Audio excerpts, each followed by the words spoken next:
Just quick mind association picture word game here.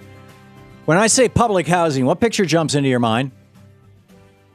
Or public hospital?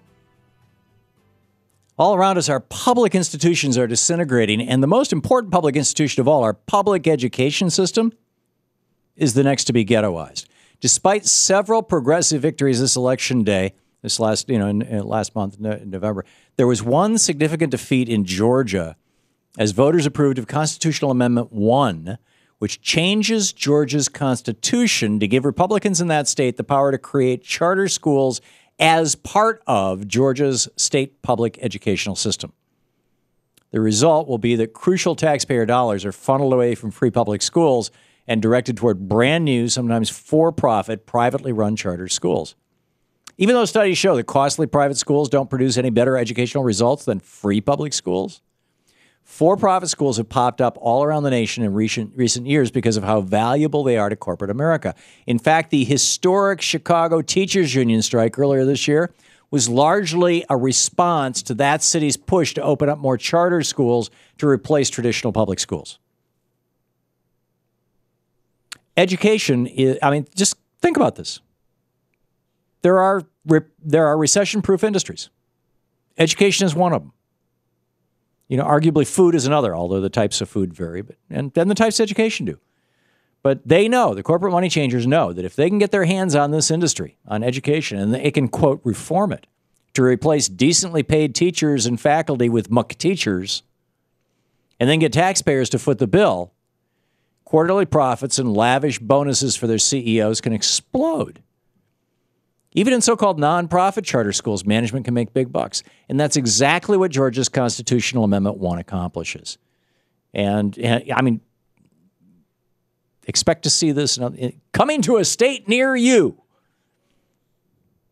This is a major shot in the multi-generational war on public education, on that part of the public education part of our commons. Ultimately, as more states pass charter school amendments like Georgia, and more money is sucked out of our public schools, then public schools are going to end up meeting the same fate as the rest of the ghettoized public, in quote, institutions in America. Public education will be just like public housing, which most Americans think of as low-income, crime-ridden neighborhoods. Or it'll be like public hospitals, which many Americans see as disease-ridden institutions filled with impoverished, sick people. Because in both cases, these institutions principally serve the very poor. Because of that, there's very little sympathy for Americans stuck in public housing or public hospitals. Little sympathy translates into little funding, which perpetuates the cycle of poverty and the disintegration of our public institutions. It wasn't until the Reagan reforms of public education that the educational system hadn't had a similar ghettoizing fate, although there were some very clear lines that had to do with color and class. The Reagan administration made them incrementally worse, and these days they're getting massively worse. Historically, our public education system was a marvel for the rest of the world. We produced generations of scientists, doctors, engineers from all races and all socioeconomic classes. Whether you came from a wealthy family or a poor family, the American public education system didn't discriminate. As much as possible, it was a multiracial, multicultural, multi-class public institution that produced great results. But when state governments began to embrace for-profit charter schools, then traditional public schools get neglected and they see their funding cut until eventually they too suffer the same fate that ghettoized public housing and public hospitals suffered. And now even some prominent Republicans are owning up to this. After passage of Georgia's Constitutional Amendment 1, Lee Rodonis, the former executive director of the Georgia Republican Party, wrote an op-ed for the Atlanta Journal-Constitution warning that passage of the amendment was, quote, an endorsement for a drastically altering public education as most Americans define it, end quote.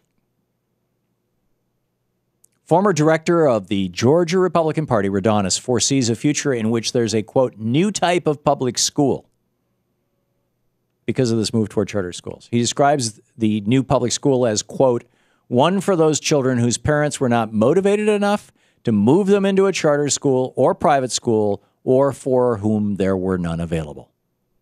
End quote. You know, there's going to be a lot of low-income parents who simply can't afford to pay a bit more for private education for their child, or whose low-income neighborhood wasn't chosen for the new charter school location. And tragically, there's no shortage of poor parents who are dysfunctional because of the poverty-associated diseases of drug addiction and mental illness. And the kids of these parents are going to be forced into cash-strapped, forgotten public schools. This is, again, the former chairman of the Georgia Republican Party, Lee Radonis. He writes in the Atlanta Constitution-Journal, public schools will come to be viewed similarly to public housing and public hospitals as places for children whose parents, for whatever reason, cannot find a better alternative. End quote.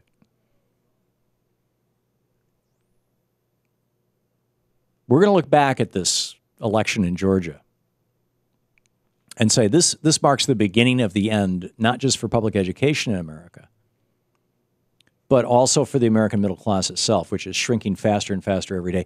Public schools will be the new dumping ground for the poor and the working poor. And just as public housing provides the bare minimum for its inhabitants, and just as public hospitals provide the bare minimum for their patients, the new ghettoized public schools are going to provide a bare minimum of education for low-income students. The public education system itself will no longer be America's great equalizer, turning out successful students from all cultural and socioeconomic backgrounds. Instead, our public education system, if this Republican plan continues, and if it spreads beyond Georgia, and just watch it, it will. There's a lot of billionaires behind this, and there's a lot of money to be made in education. It's going to shackle the poor. This is more of the, as Warren Buffett said, certainly there's a class war in America. And Buffett pointed out that his class declared it, and his class is winning it. This is going to shackle the poor and keep them from learning the essentials, the basic school learning, that you have to get a great job in the 21st century or to move up the economic ladder to the middle class to achieve the American dream. America needs to just say no to public funding of private schools.